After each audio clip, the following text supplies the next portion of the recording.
Assalamualaikum warahmatullahi wabarakatuh. Sampurasun palawargi dongsun TV sadayana. Wilujeng patepang deui sareng sim kuring dina channel Dongsun TV Dongeng Sunda.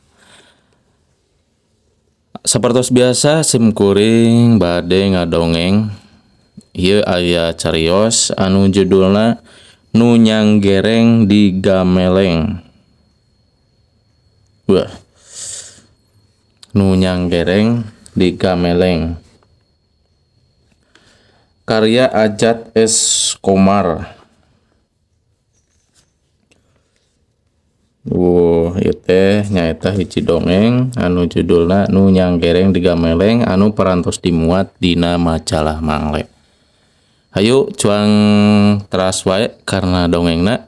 Siapkeun cikopina, siapkeun leuteuna, wilujeng ngadangukeun.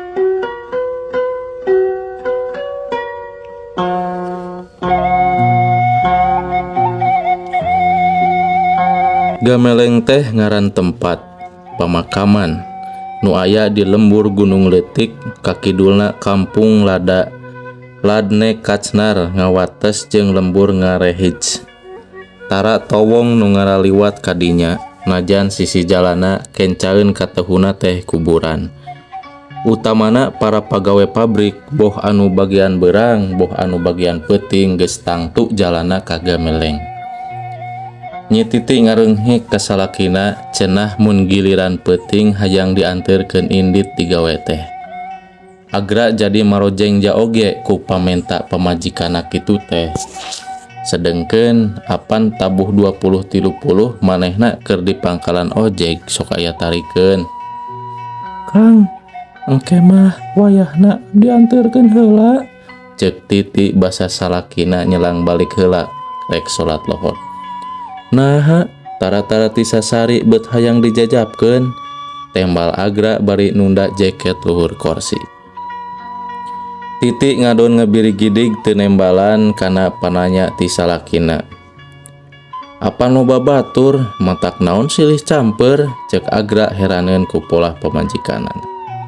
Titi ngahuleng bari tak-takna angger ngangkat ditungtungan ku kecap I, bari ngabiri gidig. Heueuh apan Titi teh ari balik digawe boh beurang boh peuting sok nyorang jalan Gameleng. Agra ge ngadenge ti si Deong nu dodongeng teh basa manehna narik panumpang ka Cidagul peuting. Datang ka pangkalan satengah ngabebeutkeun maneh sanggeus leler kareuwasna ditaranya malah ku Agra pisan. Disina nyaritakeun naon nu karandapan. Derek-derek naon nu katenjo jeung karasa ku Deong emut. Imeut eueuh nu kaliwat dicaritakeun ngabeberkeun pamanggihna. Nu ngadarengekeun ting garunggut bari bati kumecrek. Urang kajen teu narik peuting tibatan kudu ngaliwat kadinya, ceuk Deong mungkas caritaanana. Agra ngarenjag basa Titi nunda piring dina meja. Dalalembutanana keur ngalayang ka pangkalan ojek. Gek pamajikan Agra milu diuk. Ayeuna mah tos teu aya nu mapah, matak abdi nyuhungkeun dianteurkeun ge Kang. Titi ngalas sok sangu dina piringkeun. Geus kabareuli motor. Urang mah wayahna hasil ngojek apan Titi ge nya hongan ukur kabeuli beas temal Agra. Sanes ku pedah kabeuli atawa henteuna abdi mah keueung aya beja. Ceuk Karmi tukang surabi reka pasar dicegat ku nu ngadapang di jalan Gameleng. Cenah huntuna nyanggereng, tuluy manehna bingbrit nepi ka labuh. Ana dilieuk ka tukang nu ngudag teh ngiles. Titi ngomong kituna teh bari nyekelan punduk. Lain deui beja nu katirima ku Ceuk Katih, bewara keneh ti hawu surabi Ceuk Karmi. Mang Sirod balik ti ranca ekek peuting cenah nu ngadapang teh hudang. Ngengkangan jajalaneun, tuluy ngadeuketan kek nyekel kana punduk tarik pisan. Geus puguh huntuna nyanggereng, Mang Sirod pundukna tatu. Nya diubaran ku Aki Otong teu sakara-kara tatuna lita. Aya beja kitu teh nu katarima ku Titi beuki montel ka salakina. Keun bae nepi ka memeh magrib we ngojek teh kudu geus ngampih ka imah. Oro kaya keur Agra mah lain kasempetan anu hade. dibere kalogoran ku Titi kitu teh.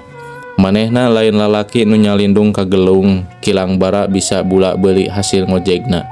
Atuh manjangkeun keur dahar ge geus untung. Kieu we atuh pamisip malam kajen ti pangkalan akang langsung nyamper Titi diantirkeun balik sip siang dijemput asal ngantosan. Agra ngomong kituna malah regreg hate pamajikan. Muhun mung tong leuir boh nganterkeun boh mapageun, ceuk Titi sapuk kana ucapan salakina. Agra ngadios balik deui ka tempat ngojek, bet lain saurang dua urang geuning malah loba nu dipargat ku jurig gameleng teh. Nilik kana caritaan deong basa dicegat ngantirkeun panumpang, apan make jeung norok tokeun gadona sagala nandakeun kasieun anu pohara. Bada salat subuh Titi ngoroyoh ka tempat nyurabi Cekarmi.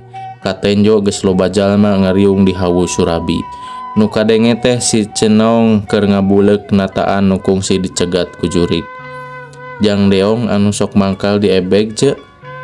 Ceuk salah saurang nanyakeun bangun penasaran.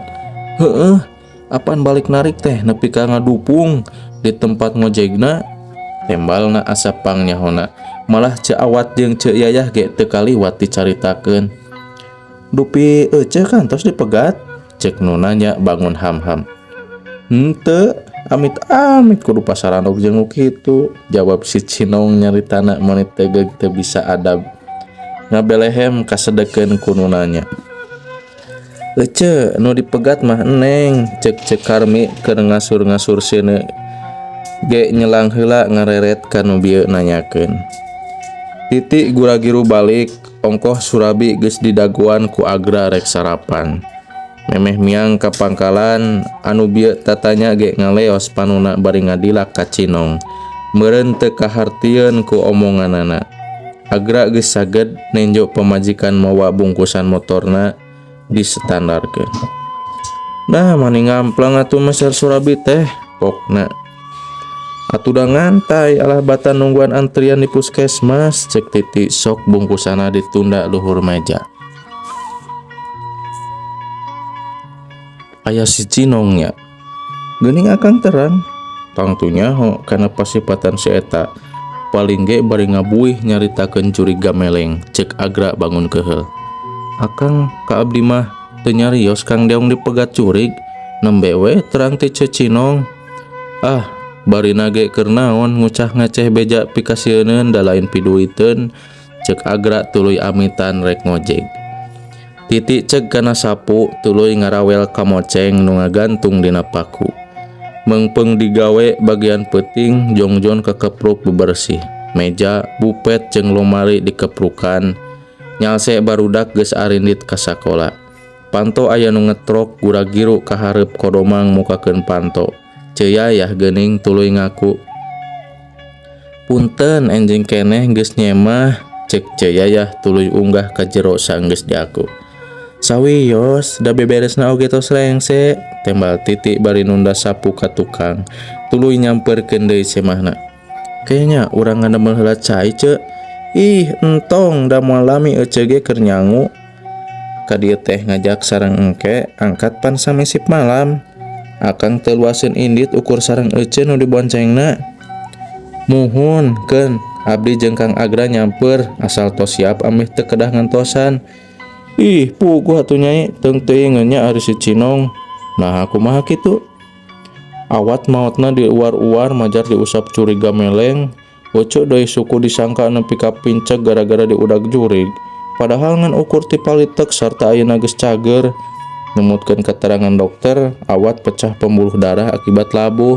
Apan penyakitna darah tinggi. Muhun nya, da tadi ge subuh ngagorah wae nyaritakeun jurig. Coba nyariosna sugal mata keuri hal nu ngadenge, cek Titi mangkeheulkeun.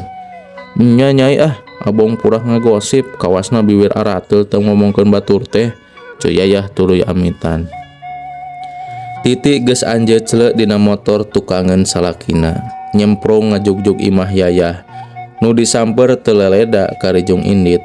Pamenta saleki Yayah, entong patur-tutur mending ngarendeng ngajalankeun motorna.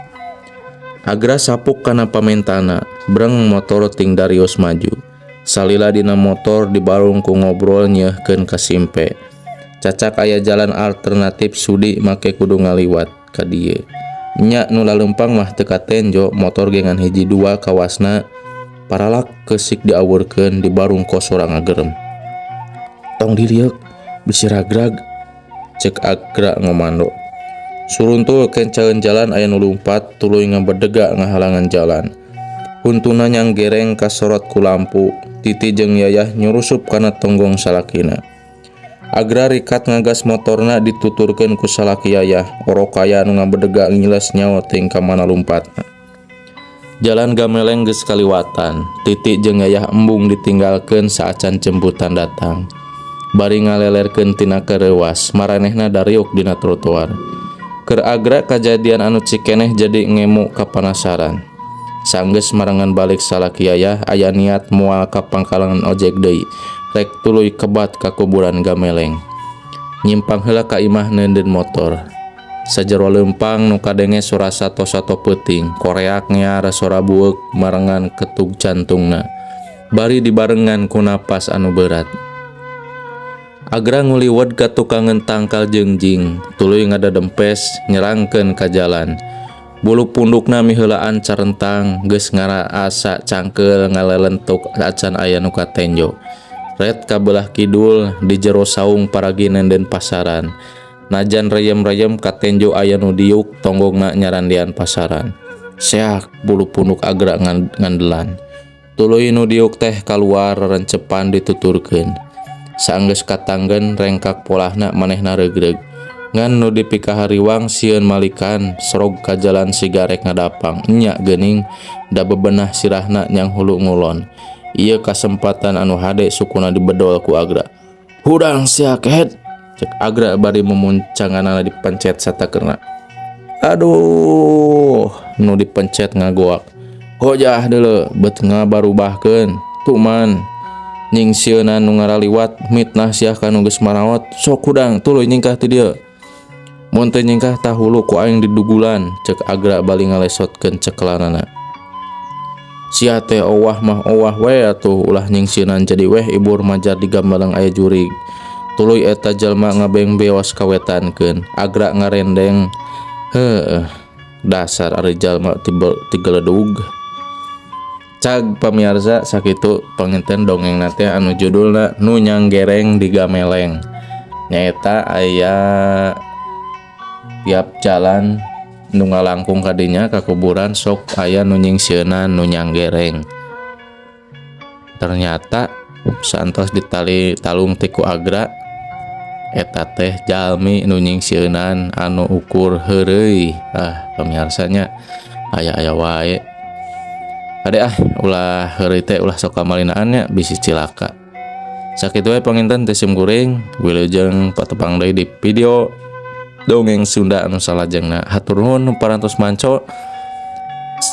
Apunten bihaya kakirangan sakalangkalapatan. Wassalamualaikum warahmatullahi wabarakatuh. Sampurasun.